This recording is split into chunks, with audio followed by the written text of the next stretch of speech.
this episode of the Growth Catalyst podcast, I speak with Sophie Attwood, who is the author of Beautiful PR. Sophie wrote the book to get years full of ideas out of her head and down onto paper. It's a very practical book which helps business leaders figure out their story and the emotion behind it rather than just simply taking tactical approaches to PR. And to reinforce the practicality of the book, it is on the Harvard Business School curriculum. Sophie explains that PR has been moving in a very superficial direction in more recent years. And that's nothing to do with any particular industry. She can see that consumers are becoming less influenced by influencers, especially when brands don't lay the right groundwork. There's now so much noise across so many different platforms. She urges us all to think about that authentic storytelling. PR used the right way is a strategic lever, and it's not just about press coverage. Great authentic PR shapes how people feel about your brand, and they should connect strategy, marketing, product development, and internal comms.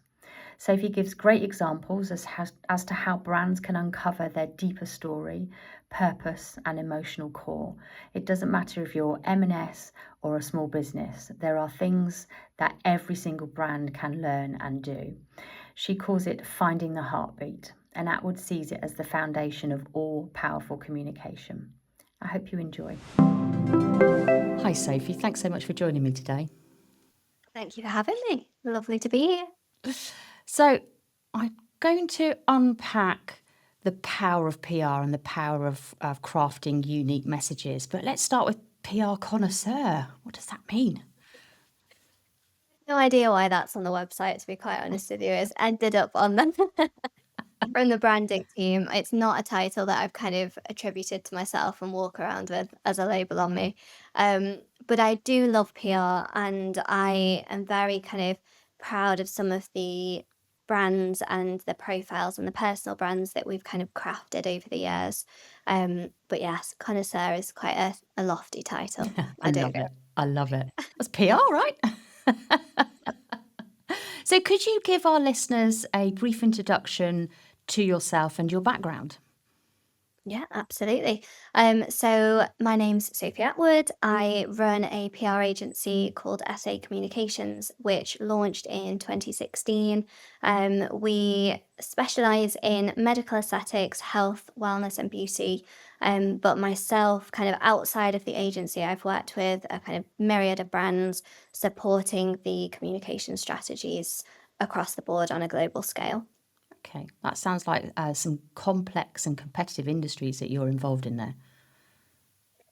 Yeah, I think what's tricky about the industries that I look after, if you break it down into kind of medical aesthetics and the beauty industry particularly, it's so filtered. And one of the things that I have really kind of pushed against, and that's one of the things that is my main kind of manifesto, if you like, for a much healthier outlook within the PR world, is to push against this filtered world that we see.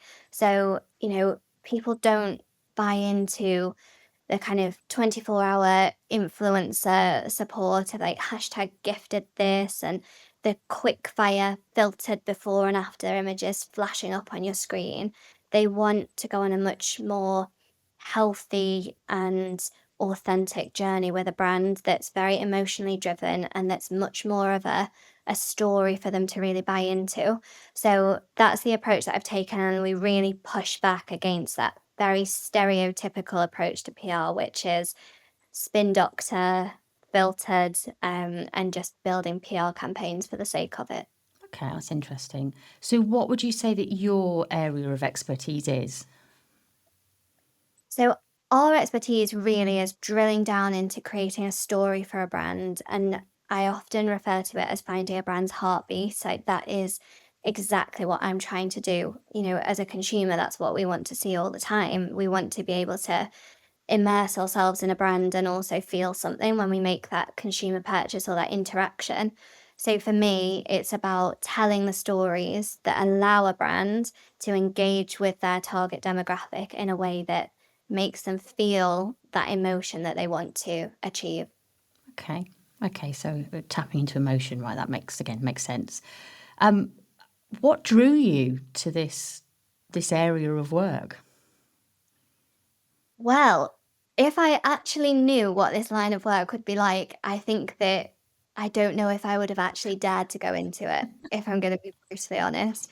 So I would say that delusion drew me here, and naivety, but it's now fueled with passion, and something that I genuinely could not be without. My background when I first started was working in house. So I led a global team for a ceramics company. And I absolutely loved the element of finding all of these generations of potters, all of the stories, family stories. We once had this incredible guy who he unfortunately found himself homeless and he was sneaking into the factory every night, hiding in by the kilns to keep warm. And the factory ended up giving him a job. They taught him to read and write. And then fast forward kind of 10, 15 years, and he's teaching others to read and write and then helping build the initiative with the brand to take other people off the street and find work for them. So things like that, that we ended up building that into a film with Netflix. Things like that are magic PR bottled. I loved that element of it. I knew that I could take that element and then build that with the same in-house offering, but for a wider array of brands. So I made this very rogue decision, age 23, um, handed my notice in, no idea of anything in life, let alone business, I would say at that age. Um, Decided to kind of go freelance at that point. So I worked with a couple of clients. I was really lucky. I worked with Schwartz, and Tesco as like my first kind of key clients. Naturally then fell into medical aesthetics because I was kind of in those circles. Um, my first client was a brand that focused on radio frequency. So at the time, the media wasn't really chatting about it, and especially not in a healthy way. So we've really championed body positivity, positive aging, um, a lot more safety within the industry that was kind of filled with unscrupulous providers.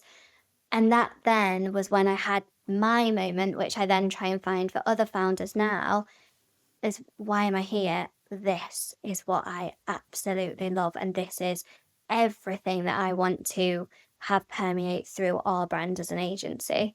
So from there, we just grew completely organically and via recommendation. And now we're definitely the kind of biggest agency within the medical aesthetics industry, and certainly the fastest growing in the beauty world. Wow, wow. So I can really feel your passion and your love come through there. So to the book, what drew you to writing a book? I wanted to get onto paper all of the crazy ideas that I had in my head, I think is what drew me there. But I think that, as you come to create your own identity within the PR world, because there's so many different approaches to it. Some people might focus more on these kind of big PR activations and these big campaigns. Others might focus purely on kind of social interactions and community aspects with influencer networks. Others might focus purely on just tier one, like product placement and awareness pieces. But for me, I knew that PR stood for something a lot deeper than that, where it was that storytelling aspect and it was this kind of emotionally driven approach to helping a brand actually interact with its audience. But trying to get that across through every initial client pitch or trying to kind of run that through into an agency DNA, although we were doing it, I just felt like I needed to get it onto paper so that even for me, I could get it out of my head and kind of go through that really cathartic process of just thinking, yeah, I am kind of onto something here. This does make sense. So I genuinely wrote that book very quickly because it was a decade of thoughts just flowing out of me. So when I started writing it, the minute that I had this kind of idea and the chapter framework, it just fell out. And there we are. Wow, okay. And for our listeners, can you tell me who is using the guidance in your book? Yeah, absolutely. So the book is written, it's got a lot of my experiences, which are predominantly within the kind of health, wellness, and beauty industries.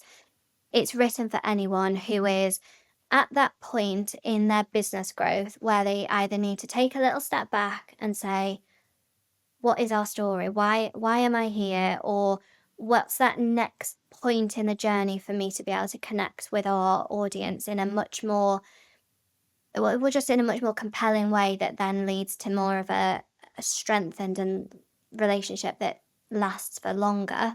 Um, and it's just for anyone who it's not a step-by-step guide for PR, so it's not gonna teach you how to write a press release, but it's definitely gonna teach you what you want to tell in that press release, and I think that's where it sits. It's a lot more strategic, it's a lot more almost setting like a journal for business owners to be able to really find what I call their heartbeat.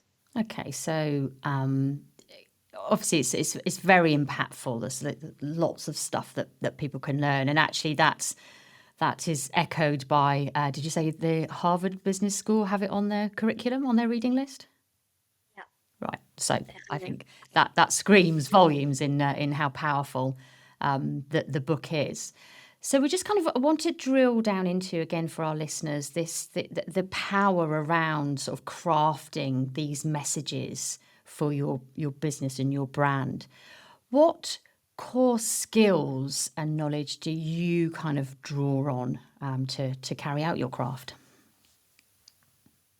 I always kind of help people to ask that why question. I think that's where I start with any brand. So for me, you know, if you ask anyone, why do you do this as a founder? There's lots of answers that people will come up with very quickly, but they're all often very surface level. And the minute that you can then ask yourself why, and it comes to something that is really not even media worthy, but just worth telling a story about, full stop, that's when you can then build all of the other campaigns from it. So PR often sits, it's not just about building press exposure, it's often sits as this kind of thread that pulls all of the marketing, the communication strategy, both internally and externally together, even the business strategy. It really helps to define who your tribe are, but for who you're trying to focus on. Um, and it really just allows you to know your place in the market, but not just at a kind of fundamental avatar focused level. It's a lot more intrinsic than that, I'd say. So we often help business owners and founders to have that aha moment of like, ah, that's why I do what I do. Like, I'll give you an example. I I worked with a fertility expert a while ago, and she was kind of, she was at this point where she was doing well, she was busy, the clinic was busy, but she was wanting to know more about the brand and to really know that she was storytelling in a really impactful way. So obviously, one element of the PR strategy is that elevation of her profile. So it's obviously the speaking opportunities, the featured in all of the key titles. It's obviously the kind of national press exposure led by case studies. It's the award wins. It's all of the obvious PR things that we do day in, day out. But what a lot of agencies and founders forget is that you can't go and do that without it then becoming stagnant if you don't know why you're there. So I said to her, why do you do what you do? And she said, well, I really like kind of bringing innovation to the forefront of fertility. I am really focused on kind of patient journeys. I like to provide this holistic 360-degree sense of care. I really enjoy it. I love seeing patients go on this journey with me. Uh, Obviously, that's great and that's lovely and that's really nice to hear. But that's everyone within that industry. And then we kept digging, and she kind of kept looking at me as if I'd gone mad. And eventually we came to this kind of conclusion that her sister had actually really sadly gone through a number of multiple miscarriages, and she hadn't felt that she'd had adequate care. She didn't feel that she had had access to the right level of innovation that could have potentially changed that trajectory on her journey. And so it was driven by this very, very personal focus on changing the industry for better. That's when you then go, that is amazing. All of the values of the business suddenly have meaning. They're not just words stamped on paper. Everything that we're telling as a story suddenly means something. All of the founder stories that we're telling suddenly have this kind of highlight over them to be like, that's why she's at the forefront, because she cares and because she has all these values associated with her, which means she can be a true voice of authority within the industry. And it's not just PR for PR's sake. So that's where I often start, especially from a consultancy basis, of really drilling down into the nitty-gritty of why someone is doing what they're doing. Yeah, that's fascinating. So in most of these conversations with founders or authors, it generally boils down to purpose. There's been a personal reason for why you're either here or you've founded something or written about something. And actually, so helping people really uncover that purpose and articulate it is the kind of core of what you're helping people do. Yeah, definitely.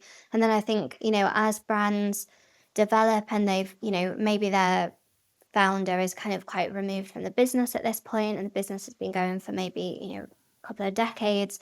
It's about retaining that heritage and that story, but then also allowing all of that newness and the brand growth and maybe that innovation to come into that story in a way that doesn't feel disjointed. So it's not always about finding, why, but it's always about coming back to it. Okay, that makes sense. But you said that you can tie this activity, so your the storytelling and all of the events involved around PR, you can tie that back to business strategy. Yeah, definitely. I think PR, if it's done correctly, is genuinely one of the most powerful levers that you can pull in business strategy.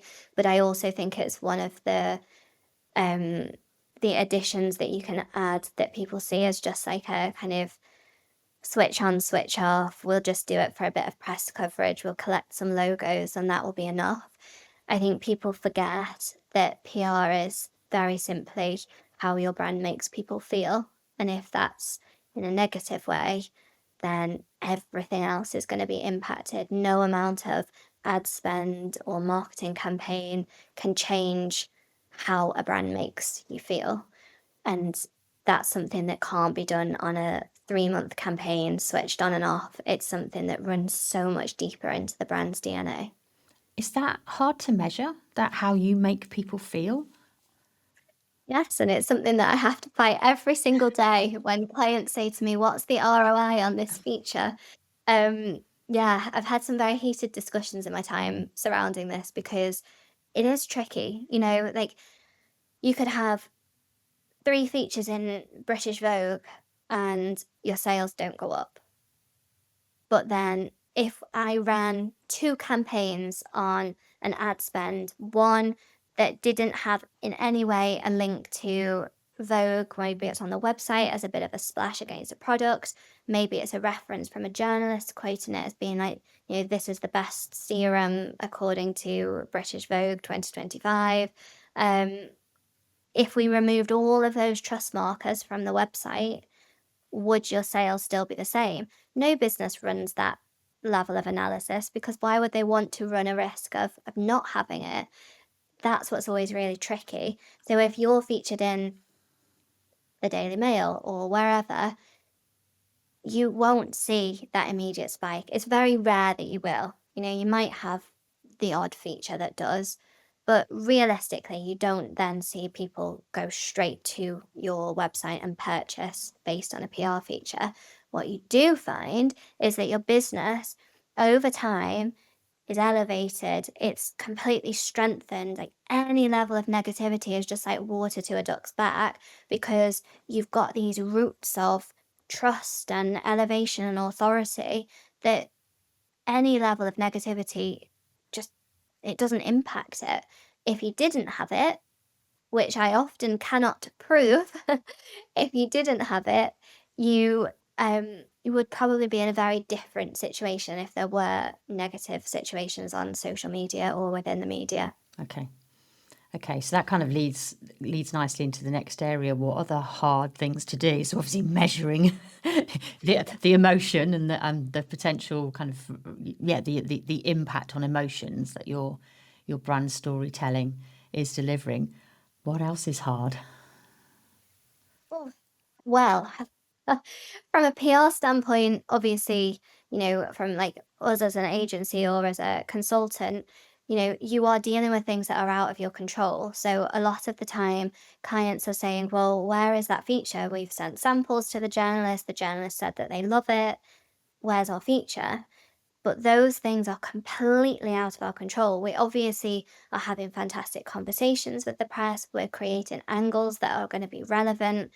We know that the features are promised, but if that, you know, editor at that particular title decides to change the structure and the strategy, then that feature might be changed. Or if it's in a national title, um, a very heavy news day might mean that that feature in the health section gets bumped. So it's things like that that are very much out of your control, which is very tricky to then explain to clients. But I think that the biggest things that I can advise from a business point of view for people who are looking to appoint a PR agency is to find someone that you do trust, because it's very easy for an agency to say, oh, it might happen, it might not. But if you fundamentally trust that agency, then you know that what they are relaying is actually correct and true, because it is quite tricky Yeah. from that side. And how would you advise listeners who are thinking of sort of embarking on a relationship? What should they be looking out for in terms of trusting that they're talking to the right people? Fortunately, the PR world does have quite a few bad guys in it, so definitely do due diligence. I think find people who know the industry rather than who you've seen get fantastic results for a client who's not necessarily based in your field, because we do have particularly strong relationships within that niche area of focus. And because journalists move around so much, you have to build those steadfast relationships. But also, you have to know where that brand fits in that wider narrative within the industry.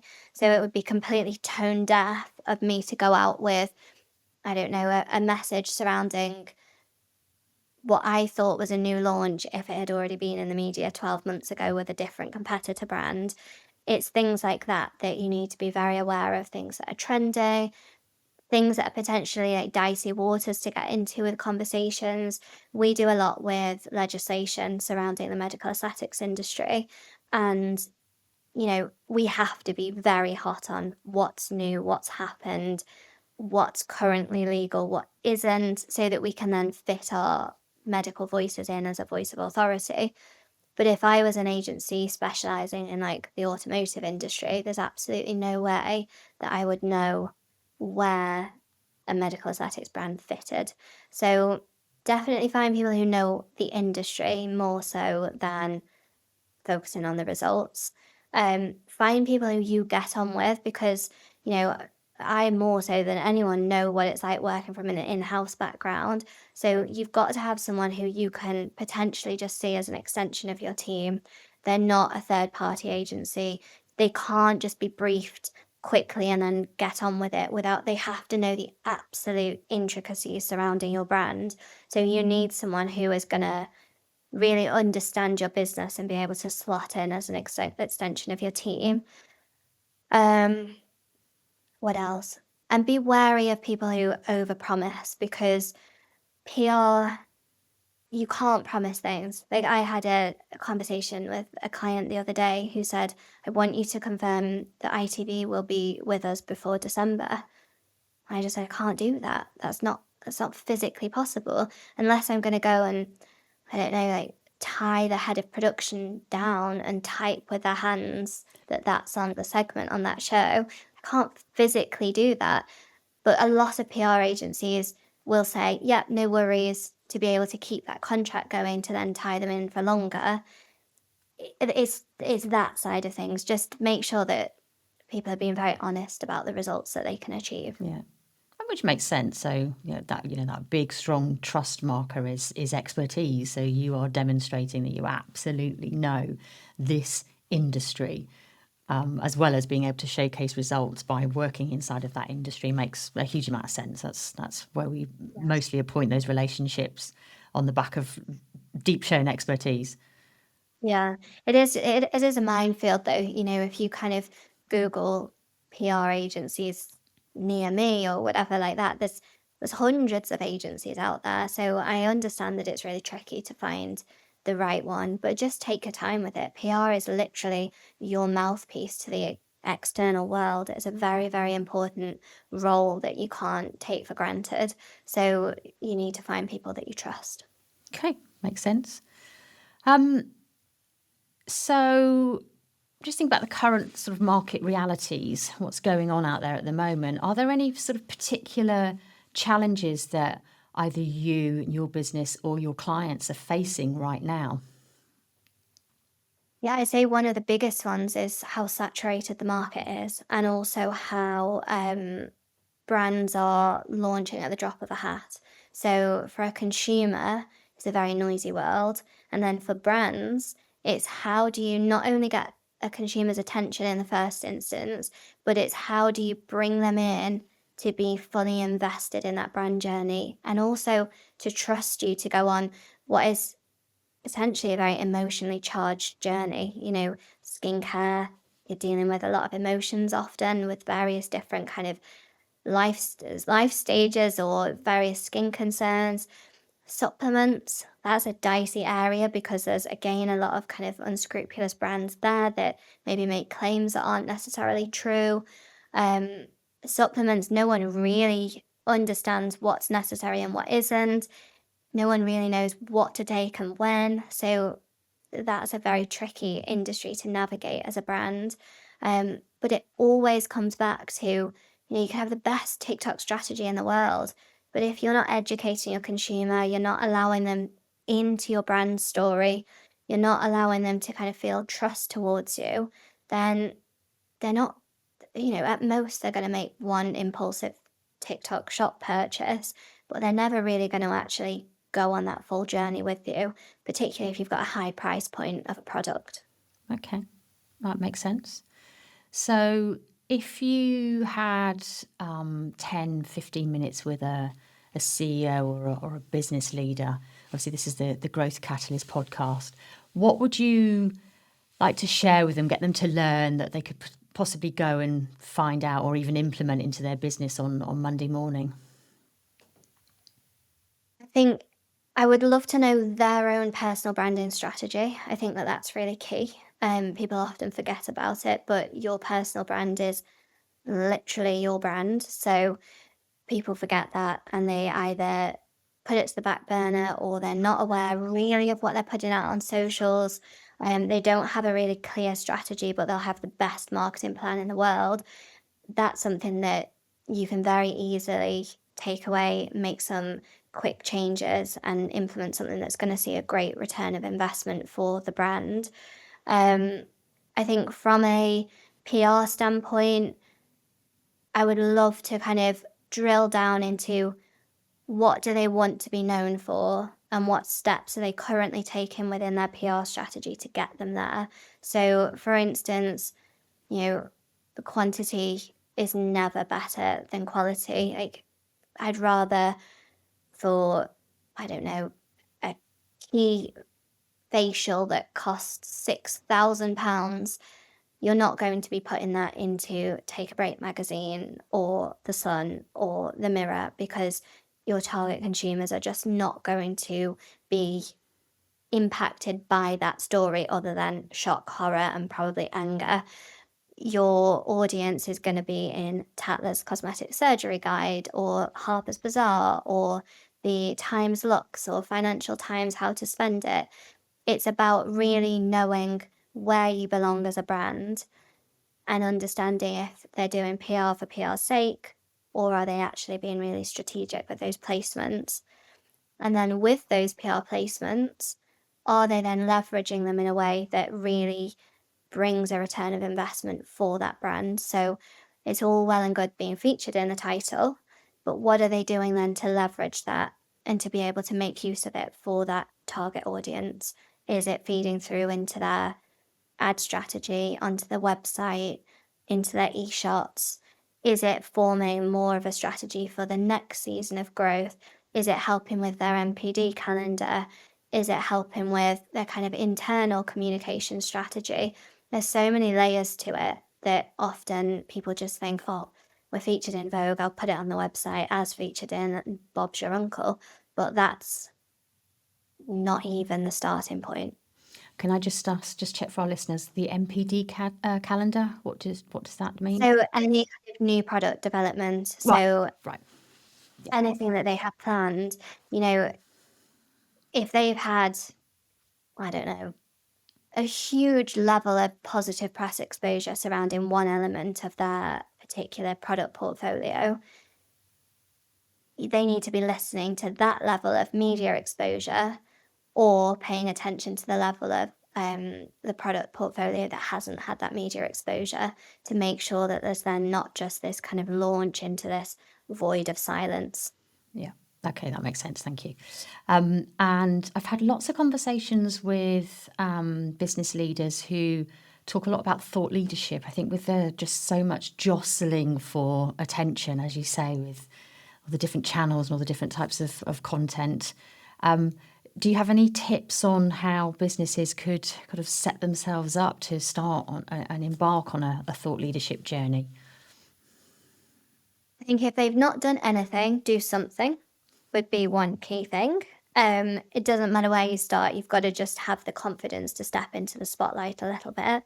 I speak to some brands who are household names and they're still absolutely terrified of kind of standing at the forefront and having that conversation as a founder.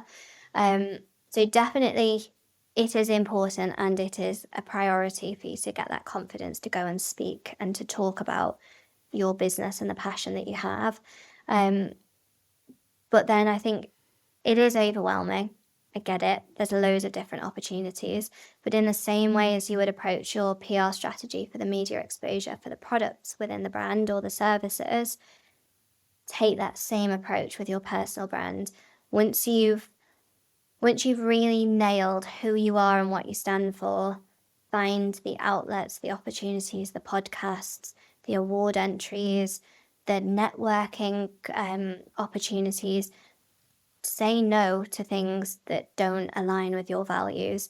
It doesn't matter about reach or readership or anything like that if it's going to be saying something that isn't right and aligned with your brand. I'd always prefer to chase something that allows you to say what you are and what you stand for than something that has twice as many readers or whatever that doesn't position you in the right light. Yeah, that makes sense. So just back to the business leader, the CEO, what would you suggest that they ask of their leadership team, of the people around them? Ooh, well, I suppose it's completely different for every business, but I think just being aware of the presence of all of their profiles and how that impacts each brand is key. Like we all saw the absolute chaos that was caused with the Coldplay concerts and the CEO, but that just impact. I mean, the brand were brilliant because they cleverly played it in a positive light, and it did end up with a lot of kind of eyeballs on the brand. But from a personal branding perspective, people need to be aware that they need to live and breathe all of those values that they are sharing as a business leader. You can't be a CEO of a leading sustainability brand and drive a diesel Land Rover from the 80s. Like, you've got to live and breathe everything that you say you stand for. Everything that we do as an agency is focused on honesty and authenticity. But if I was found to be some kind of like lying cheat or something, it goes against the values of the business as much as it does my personal brand. And those two are so intrinsically linked. So I think a lot of training within leadership teams is missed because people just post whatever they want on socials. They don't necessarily have that kind of brand awareness or that business leader mentality. And they do often forget that they are an extension of the brand. So, one of the key things that business leaders can implement is to do that kind of training across their leadership team for sure. Good shout. Yeah, really good shout. Okay. Okay, that's great. Just looking ahead now, I'm not asking for predictions, but obviously we seem to live in a world that's changing every day.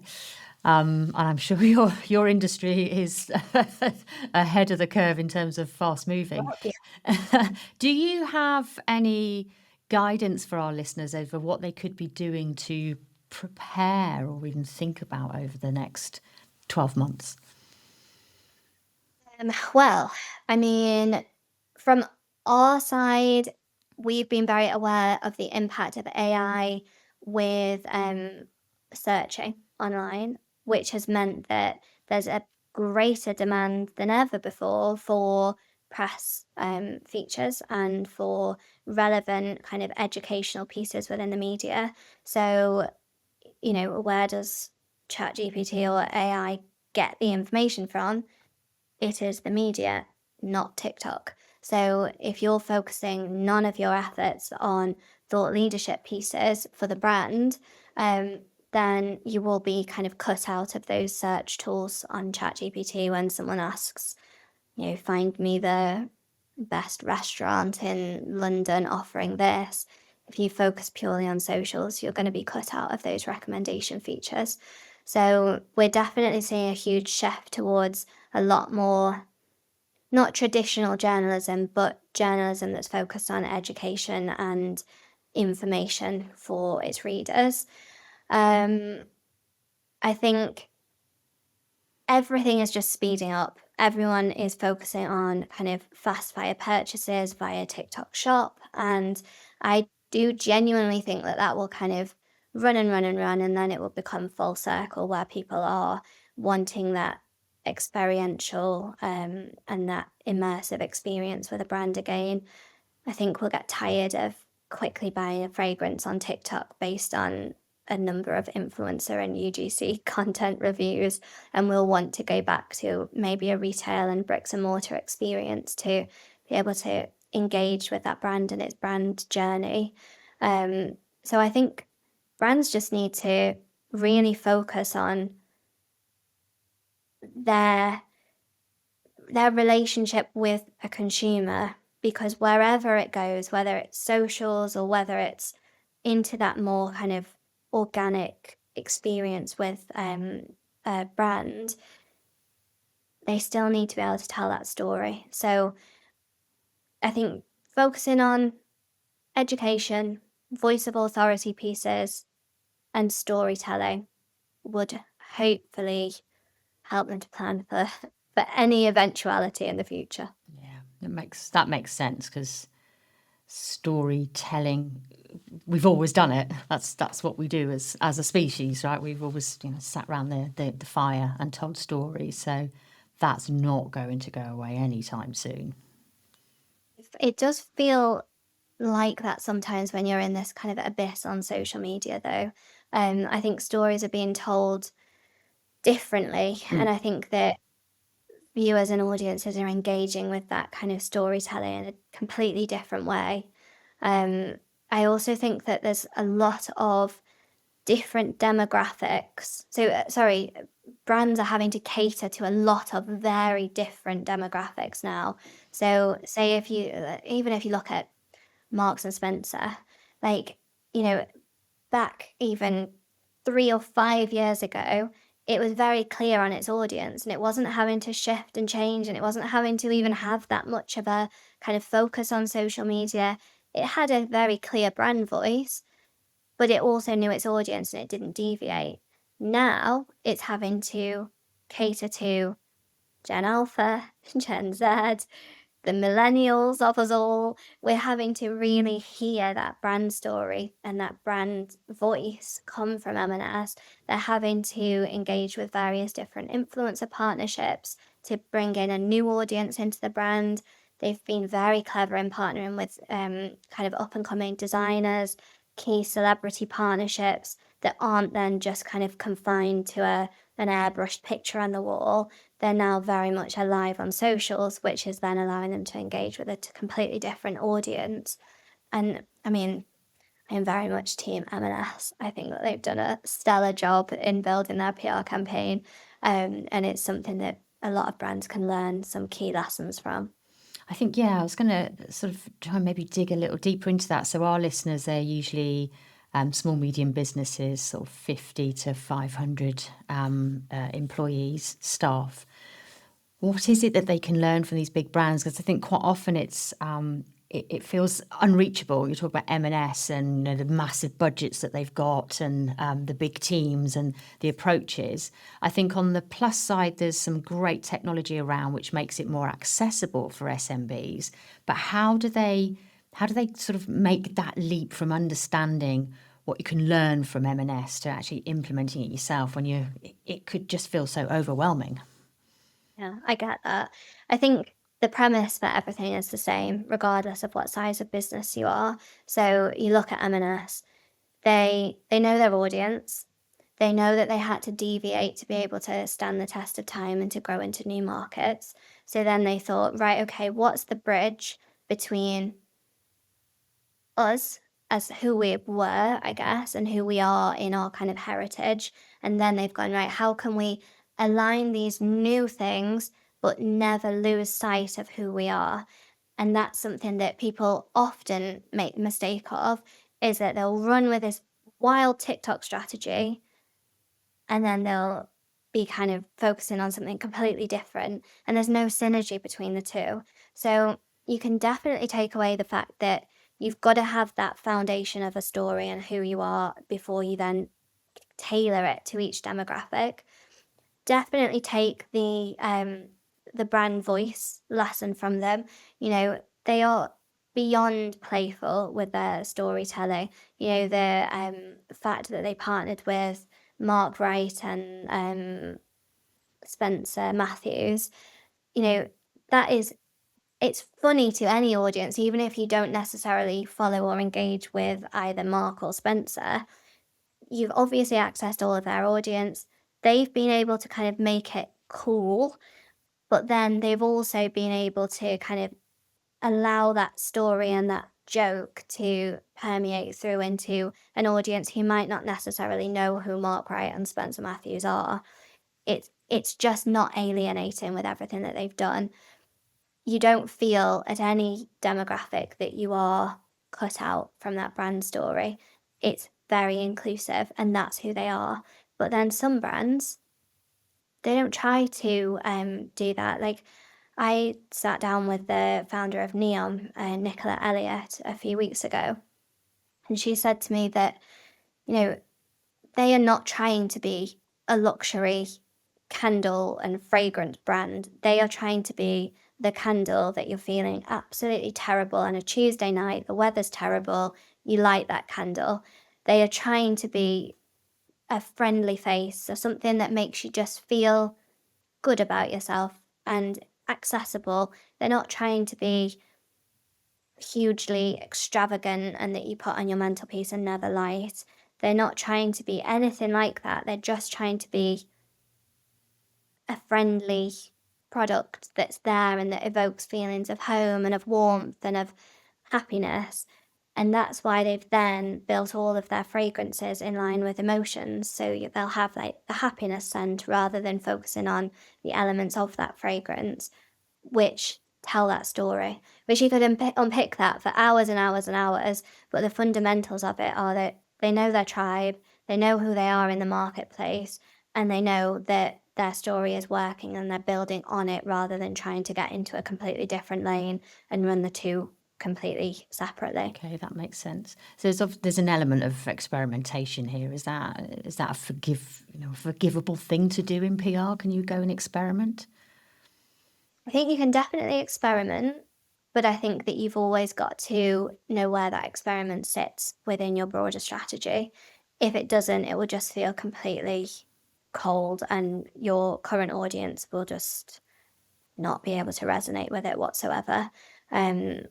If you are a complete, I don't know, say you're like a complete luxury line of clothing, and then you go and partner with Primark, or say if you're, focused hugely on sustainability, and then you go and partner with this like wildly plastic brand, people are just gonna, like, what are you doing? Like, if anything, it's going to evoke a feeling of anger and frustration, or being like, hang on a minute, I thought you knew me. I know you as a brand. Why don't you know me as your consumer? I've lived and breathed you for half a decade. Like, why are you doing this to me? It's genuinely how we feel as consumers. And I think that brands forget that we're dealing with real people at the end of that purchase. Okay, so the old saying, any PR is good PR, that's not true. Oh, no. No. Makes sense. Is there anything else that you'd like to share with our listeners that I perhaps haven't asked you today? I think for brands, I know that it's daunting. And I think there's so many different avenues and so many different outlets that you've got to think, I've got to be doing. I've got to be doing TikTok. I've got to be doing content. I've got to be on a stage being the founder. I've got to be going and teaching the team to have all of their stories that are going out. I've got to have a full marketing strategy. I've got to be in the press. I've got to have an affiliate strategy so that we've got an audience and a community online. It's scary, but just don't think about doing it all. Just think, who am I? What have I got to say? Who am I selling to? Is it a service? Is it a product? It doesn't matter. Who is my target consumer? Do everything for them. Don't focus on getting new ones. Just do everything for them, for that imaginary target consumer, and you can't go wrong. Great. Sophie, thank you so much. I think you've shared some absolute gold today. Thank you for having me. Thank you. Pleasure.